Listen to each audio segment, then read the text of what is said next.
Ela se oferece para cuidar da filha da melhor amiga, alguém em quem todos confiavam. Mas por trás dessa decisão existia um plano sombrio que envolvia sequestro, manipulação e traição. Naquela noite, algo sai do controle, uma mulher perde a vida e uma casa é consumida pelo fogo. O que parecia um incêndio comum revela uma das histórias reais mais perturbadoras já investigadas. Se você gosta de histórias reais como essa, se inscreva no canal e ative o sininho para não perder os próximos casos. Era 22 de junho de 2015, ainda à madrugada, quando o silêncio de Bami, Minnesota, foi quebrado pelo som de sirenes. Uma casa havia sido tomada pelo fogo. Quando os bombeiros chegaram, as chamas já estavam sob controle. Mas a fumaça ainda pairava no ar, pesada, carregada de algo que não era apenas madeira queimada. Dentro daquela residência, os destroços escondiam mais do que um incêndio. Escondiam o início de uma das investigações mais perturbadoras da história recente da cidade. O corpo encontrado nos escombros era o de Melissa Norby, 35 anos. Mãe solteira conhecida por todos como Missy. À primeira vista, algo não fazia sentido. O incêndio havia se concentrado principalmente em um quarto, localizado na parte sudoeste da casa.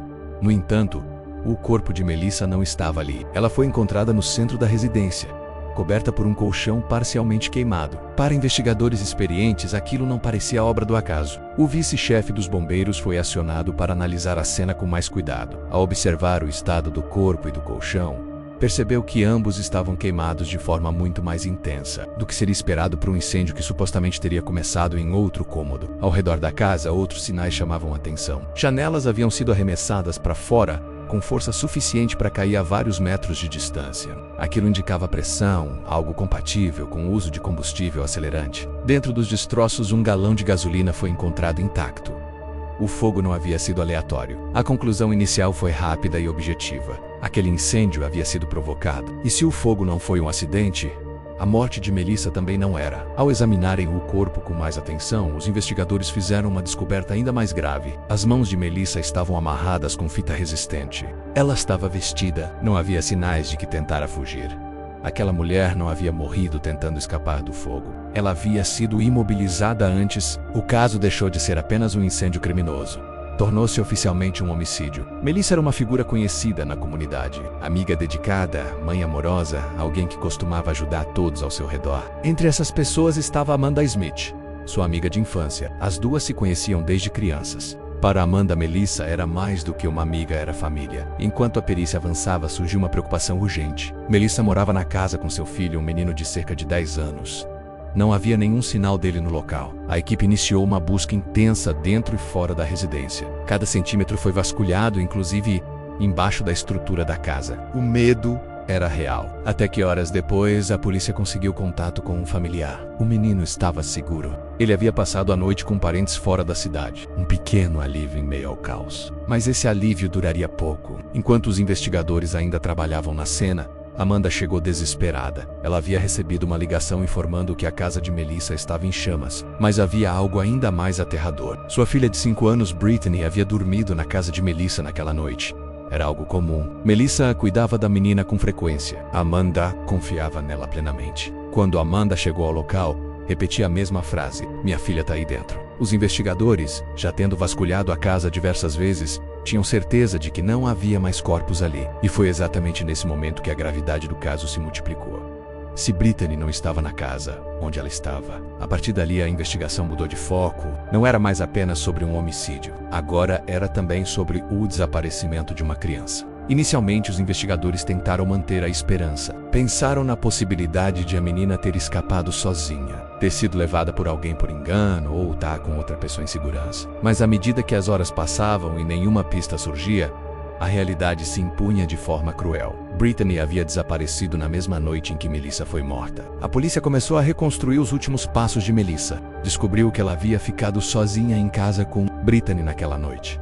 Seu filho não estava presente. Não houve relatos de visitas inesperadas. Não houve chamadas de emergência. Tudo indicava que quem entrou naquela casa foi alguém que Melissa conhecia. A investigação se expandiu rapidamente. Amigos, vizinhos, conhecidos, pessoas com quem Melissa havia se relacionado no passado. Todos foram ouvidos. Entre eles, um ex-namorado que possuía histórico criminal por incêndio. O passado dele chamou a atenção. mas seu álibi foi confirmado e ele foi descartado como suspeito. Outro nome surgiu durante entrevistas com amigos próximos de Melissa, um homem com quem ela mantinha um relacionamento instável e secreto. Ele era conhecido entre alguns como Chance. Com o avanço das investigações, os detetives descobriram que Chance não era seu nome verdadeiro. Ele se chamava Jacob Kim. Esse nome não era desconhecido para a polícia. Ele era um criminoso sexual registrado, conhecido das autoridades locais. Ele havia sido condenado anteriormente após tentar atrair menores por meio da internet. Na época, um agente disfarçado se passou por mãe e ele acabou preso. No momento da morte de Melissa, ele ainda estava em liberdade condicional. Quando os investigadores cruzaram essas informações, a urgência aumentou. Melissa havia confiado em alguém que representava um risco real. E agora, uma criança estava desaparecida. A polícia o tentou localizar imediatamente. Foram até sua casa naquela noite, mas ele não estava lá. Com o apoio de seu oficial de condicional, conseguiram contato. Jacob concordou em ir até a delegacia para conversar. Ele se apresentou voluntariamente. Durante o interrogatório, ele demonstrou nervosismo contido. Admitiu conhecer Melissa, mas afirmou que não falava com ela havia meses. Disse que não tinha qualquer envolvimento com o incêndio ou com o desaparecimento da criança. No entanto, algo chamou a atenção dos investigadores. Quando mostraram a foto de Brittany, Jacob a reconheceu imediatamente. Disse que já havia visto a menina antes. Aquilo era estranho. Muito estranho. Os investigadores pediram detalhes sobre seus deslocamentos nas últimas horas. Ele afirmou que havia passado o tempo pescando em uma região distante, mas os registros de seu telefone contavam outra história. O sinal do celular indicava que ele esteve em uma área rural chamada Big Fork, dezenas de quilômetros distante do local que ele alegava estar. Quando confrontado, Jacob manteve sua versão. Disse não entender como o telefone poderia indicar outro local. Recusou permitir a busca em seu veículo. Sem um mandado naquele momento, os investigadores não puderam detê-lo, mas recolheram o que podiam. Suas roupas, seu carro, seu telefone. Poucas horas depois, tudo mudou. Ao analisarem o conteúdo do celular, os investigadores encontraram mensagens apagadas, conversas entre Jacob e Melissa. O que estava ali era devastador. Não se tratava apenas de um relacionamento. As mensagens revelavam um plano detalhado para sequestrar Brittany, um plano discutido dias antes. Um plano que previa encenação, ocultação e controle. Segundo as mensagens, o sequestro deveria ter ocorrido uma semana antes. Não aconteceu por circunstâncias inesperadas, mas a intenção permaneceu. A polícia concluiu que na noite do crime algo saiu do controle. E Melissa, que conhecia o plano, tornou-se um risco para Jacob. Enquanto isso, agentes do departamento criminal seguiram até Big Fork. A região era extensa, rural, difícil de vasculhar, mas havia chovido durante a madrugada. As estradas de terra guardavam marcas recentes, trilhas de pneus que não deveriam estar ali. Seguindo as trilhas, os agentes chegaram até um trailer isolado. A porta estava selada com fita. Ao entrarem, encontraram Brittany viva, assustada, mas consciente, capaz de falar, capaz de identificar o homem que a levou até ali. A menina havia sobrevivido. Pouco tempo depois, Jacob foi localizado dirigindo o veículo de um familiar.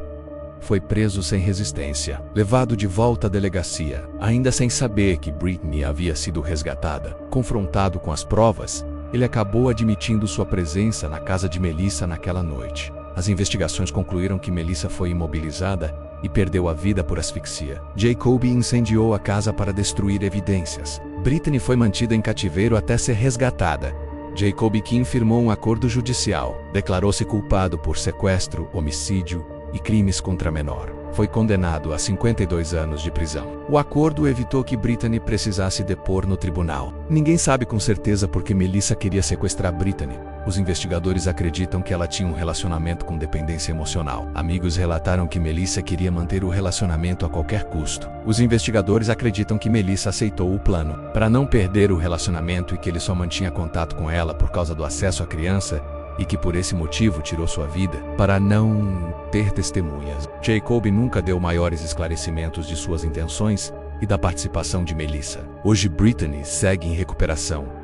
Sua família afirma que ela continua forte e resiliente. Os agentes envolvidos no resgate foram homenageados nacionalmente. Essa história não é apenas sobre um crime. É sobre confiança quebrada, sobre sinais ignorados e sobre a importância da ação rápida. É também sobre sobrevivência. Se você chegou até aqui, deixe seu like, compartilhe esse vídeo para que mais pessoas conheçam essa história real e se inscreva no canal para acompanhar outros casos investigativos como este.